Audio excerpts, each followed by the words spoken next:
Hi, my name is Ross Firestone. I'm a fellow at the Memorial Sloan Kettering Cancer Center.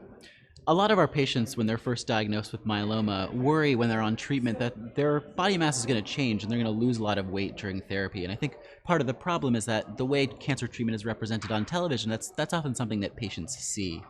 And because patients ask us this question so often, we wanted to look at a study looking at a cohort of myeloma patients and measure their weight over time during their first stage of therapy, that induction therapy, to see if we could identify any patterns that were coming up in terms of changes in their body weight over time.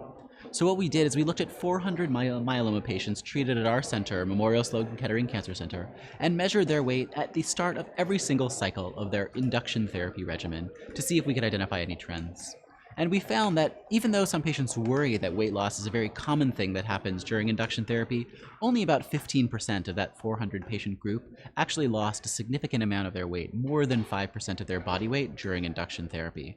When we looked a little bit more closely, we found that patients who were already at a healthy weight or who were underweight before they started that induction therapy had a much, much lower risk of weight loss during induction therapy, and were actually a little bit more likely to gain a little bit of weight during that period of time. We also tried to look if there are any risk factors for extreme changes in weight over the course of induction therapy, and we found that our older patients had a slightly higher risk of weight loss during induction therapy, and that was the same for patients who had a more advanced stage of disease. So patients who were diagnosed with stage 3 myeloma had a slightly higher risk of weight loss over the course of induction therapies than someone with an earlier stage of disease.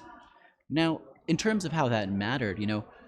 it doesn't really seem to make a major difference in terms of how the myeloma is ultimately managed, but that's something that we're continuing to investigate now to see if we can see if patients who either gain a lot of weight or lose a lot of weight during their treatment